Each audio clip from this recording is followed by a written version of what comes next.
नमस्कार। India debate में आप सबका स्वागत है। मैं हूं आशुतोष पाठक। मित्रों, आज महाराष्ट्र से एक बड़ी खबर जिसके बारे में मैंने कल चर्चा की थी, आज वो पुष्ट होकर के एक प्रकार से आ रही है।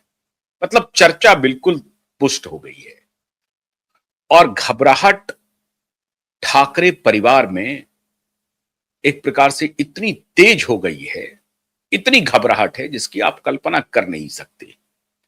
उनके लिए ये माह फरवरी का माह और आने वाला मार्च मतलब होली के पहले पता नहीं कैसा गुजरने वाला है।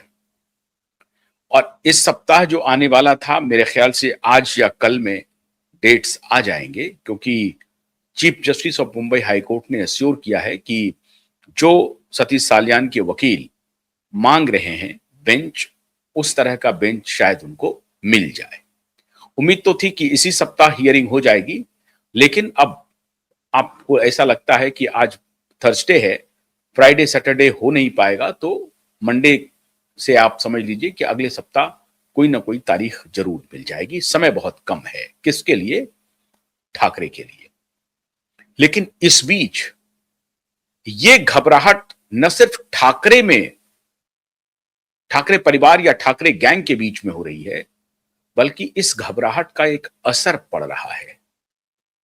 और खबर है कि जिसने एफिडेविट फाइल किया है उसको उनके बड़े पुलिस ऑफिसर, उनके कानूनी सलाहकार कह रहे हैं कि नगरकर, तुमने बहुत ही बड़ा ब्लंडर किया है। ठाकरे तो बाद में जेल जाएंगे, लेकिन सबसे पहले तो तुम्हारी बारी है। तुम जेल का टिकट कटवा लो, तुम्हारे लिए जेल के दरवाजे खुल रहे हैं।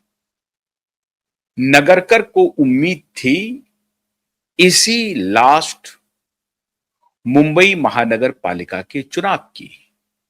नगरकर ठाकरे गैंग का एक्टिव सदस्य है, इसमें कोई छिपी हुई बात नहीं है। नगरकर के बारे में आप सबको मालूम है, मैं कई बार बता चुका हूं। नगरकर का मैं जिक्र इसलिए कर रहा हूं कि अभी शैलेंद्र नगरकर इस पूरे प्रकरण को एक प्रकार से अपने कंधे पर ले लिया और ठाकरे गैंग को एक प्रकार से कंफर्म किया कि चिंता मत कीजिए, मैं हूं ना, मैं देख लूंगा इन लोगों को। और इसीलिए जब वो पिछली दफा जब ये हियरिंग शुरू हो रही थी, मार्च का दिन याद कीजिए, मार्च अप्रैल 2025 का, अब तो साल होने जा रहा है, तो नगरकर अदालत में कह रहा था कि कौन हाई कोर्ट, कौन सुप्रीम कोर्ट, मैं सबको देख लूंगा। और ये सामने सामने कह रहा था, ये सतीश साल्यान के वकीलों के बीच में जाके कह रहा था। मतलब एक प्रकार की धमकी दे रहा था शैलेंद्र नगरकर। और उसके पीछे जो ताकत थी वो ठाकरे की थी। ठाकरे कह रहा था कि ये लोग ऐसे ही चिल्लाते रहेगा, तुम अपना काम करो। और ये ठाकरे को कहता था कि आप चिंता मत कीजिए, मैं हूं ना, आपको घबराने की कोई जरूरत नहीं है। ठाकरे को इनके ऊपर पूरा भरोसा था और शैलेंद्र नगरकर बार बार ठाकरे को कन्विंस करके ये बतला रहा था कि आपको चिंता करने की जरूरत नहीं है। लेकिन अब माहौल बदल गया पूरी तरह से। शैलेंद्र नगरकर को उनके ही पुलिस वाले, विश्वस्त सूत्रों से हमें जानकारी मिल रही है कि उनके ही सीनियर पुलिस वाले कह रहे हैं कि साहब, तुमने तो बड़ी गलती कर दी है, तुम्हारे लिए तो जेल के दरवाजे पूरी तरह से खुल रहे हैं, क्योंकि ठाकरे तो बाद में जाएंगे। रोहन राय को तो बाद की गिरफ्तारी है, सबसे पहली गिरफ्तारी तो तुम्हारी है, क्योंकि उस रिट पिटीशन में तुम्हारे खिलाफ प्रोसिक्यूशन डिमांड किया गया है। प्रोसिक्यूशन तो पब्लिक प्रोसिक्यूटर के खिलाफ भी डिमांड किया गया था, लेकिन पब्लिक प्रोसिक्यूटर ने खुद को अलग करने की अर्जी दे दी। अर्जी कोई लिखित रूप में नहीं दी, उन्होंने रिक्वेस्ट किया सतीश साल्यान के वकील को कि मुझे क्यों इसमें आप जेल भेजना चाहते हैं, मेरा नाम इससे हटा दीजिए कृपा करके, मैं क्या करूं, मैं तो सरकार का वकील हूं, पब्लिक प्रोसिक्यूटर हूं, सरकार का जो पक्ष होगा, पुलिस का जो पक्ष होगा, उसे रखना मेरी मजबूरी है। मैं अगर इन पुलिस के पक्ष से मैं सहमत नहीं भी हूं, तब भी ये मेरी मजबूरी है। हाँ, ये वो कह सकती थी कि मुझे इस केस से हट जाना चाहिए, वो दलील दे सकती थी, लेकिन हटने की बात होगी तो बेचारी की नौकरी चली जाएगी। तो समस्या यह है। तो उन्होंने कहा कि मैं तो सिर्फ दलील दूंगी, वहां पर दलील देने के लिए एक प्रकार से मुझे मालूम है इस कहानी की सत्यता भी, ऐसा उसने कहा नहीं, लेकिन उन्होंने ऑफ द रिकॉर्ड ये सब चर्चाएं की हैं कि मुझे मेरा नाम इसमें मत डालिए। सतीश सालियान के वकील ने उन्हें एश्योर किया और उनके नाम को उससे रिट पिटीशन से हटा लिया। और साथ ही साथ उन्होंने ये कहा कि शैलेंद्र नगरकर के नाम को रहने दीजिए, हमें उससे कोई लेना देना नहीं है। शैलेंद्र नगरकर जेल जाता है तो जाए, अगर उसने गलत किया है तो उसको जेल जाना पड़ेगा।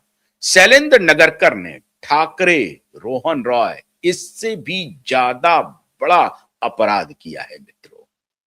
रोहन रॉय तो अपराधी है, रोहन रॉय और उसका साथी तो अपराधी है, ठाकरे तो अपराधी है, उसके ऊपर तो आरोप है, वो अपराधी है, ये आरोप है और इसकी इंक्वायरी होगी अभी। लेकिन इस आरोप को छुपाने का जो षड्यंत्र किया आज के दिन में जो कर रहा है, उस व्यक्ति का नाम है शैलेंद्र नगरकर फ्रंट पे। हालांकि इसके पीछे भी बहुत सारे बेईमान भ्रष्ट पुलिस ऑफिसर हैं जो परमवीर के गैंग के हैं, लेकिन सामने से अभी यही एक पुलिस ऑफिसर है जो सीनियर पीआई है, सीनियर पुलिस इंस्पेक्टर है, यही सामने से आकर के एफिडेविट फाइल करके कह रहा है कि नहीं वो तो नॉर्मल सुसाइड थी और वो एक्सीडेंट डेथ, इंक्वायरी जो हुई है एक्सीडेंटल डेथ रिपोर्ट की है, ये मैंने एफिडेविट दे दिया है। यही है। अब इसी को समझा रहे हैं। कौन समझा रहे हैं? इनके ही सीनियर पुलिस वाले कह रहे हैं कि भैया तुम तो गए, तुम्हारी तो खैर नहीं है, तुम्हारे खिलाफ तो पिटीशन में प्रोसिक्यूशन डिमांड किया है सतीश सालियान के वकील ने। तो घबरा रहा है नगरकर, और नगरकर कह रहा है कि अगर मैं गवर्नमेंट अप्रूवर बन जाऊं, गवाह, सरकारी गवाह बन जाऊं, तो मैं बच सकता हूं। क्यों ऐसी तब्दीली आई? क्यों ऐसा उसके मन में विचार आ रहा है जो विश्वस्त सूत्र हमें बता रहे हैं? क्यों? कहानी बड़ी लंबी है। कहानी यह है मित्रों कि कुछ दिन पहले नगरकर और बाकी जो इन दोनों के बीच में जो सेटिंग गेटिंग करवाता है, इसकी और ठाकरे की कहीं गुप्त मुलाकात हुई है। यह चर्चा है कि ठाकरे और नगरकर की कहीं गुप्त मुलाकात हुई है और ठाकरे ने यह कहा था, और यह मुलाकात हुई है मुंबई महानगर पालिका चुनाव के पहले। तो ठाकरे ने यह कहा कि मुंबई महानगर पालिका का जो चुनाव है उसमें भारतीय जनता पार्टी और शिवसेना उद्धव का कोलैबोरेशन हो जाएगा, तुम चिंता मत करो। और शिवसेना उद्धव और बीजेपी अलायंस में आ रही है मुंबई में, क्योंकि मुंबई में अभी पूरे महाराष्ट्र में तो भारतीय जनता पार्टी की अच्छी स्थिति है, लेकिन मुंबई में तो तुम जानते हो कि मेरी तूती बोलती है, मैं ही जीत करके आऊंगा, इनके खिलाफ एंटी इनकम्बेंसी भी है, तो मेरा आंकड़ा तो 100 के पार होगा और 114 चाहिए। मैं ये ऑफर करूंगा भारतीय जनता पार्टी को और फिर भारतीय जनता पार्टी के साथ मैं लंबी दूरी का डील करने जा रहा हूं। मतलब एनडीए के साथ, खासतौर से बीजेपी के साथ मैंने अपने रिश्ते सुधार लिए हैं, तुम चिंता मत करो, हम डील करने जा रहे हैं और महानगर पालिका के चुनाव के बाद हमारा डील तय हो जाएगा और हम बीजेपी के पार्टनर हो जाएंगे। और एक बार जहां बीजेपी के पार्टनर हुए तो तुम्हें चिंता करने की कोई जरूरत ही नहीं है। शैलेंद्र नगरकर इस आस में बैठा हुआ था। पहले तो लोकसभा चुनाव का हवाला दिया, फिर विधानसभा का दिया और फिर अब मुंबई का दिया। तो शैलेंद्र नगरकर को लग रहा था कि हाँ यार, कभी भी पॉलिटिक्स है, कभी भी ये बीजेपी के साथ जा सकते हैं, उनकी कोई जाति दुश्मनी है नहीं। भारतीय जनता पार्टी को भी इनके सांसदों की दरकार है। जब लोकसभा चुनाव की जो हार हुई उसके बाद तो एक प्रकार से शैलेंद्र नगरकर और मुखर हो गया। शैलेंद्र नगरकर को लगने लगा कि क्या सुप्रीम कोर्ट और क्या हाई कोर्ट, क्योंकि मेरे आका कह रहे हैं कि देखो साहब, मोदी को हमारे 9 सांसदों की दरकार है, इसलिए मुझसे बगावत नहीं करेगा, मेरे खिलाफ कोई कार्रवाई नहीं करेगा। ना तो फडणवीस करेंगे और ना ही गृह मंत्री करेंगे। फडणवीस जी थोड़ा बहुत इधर उधर डोल भी रहे थे। अमित शाह ने डंडा चला दिया। अमित शाह ने कहा कि नथिंग डूइंग स्टेटमेंट, मैं फिर एक बार बोल रहा हूं, अमित शाह का स्टेटमेंट था कि दोस्त को, दुश्मन को एक मौका दो, दोस्त को 2 मौका दो, लेकिन गद्दार को एक भी मौका नहीं दो। और यह गद्दार शब्द सीधा सीधा उनका इशारा उद्धव ठाकरे के तरफ था।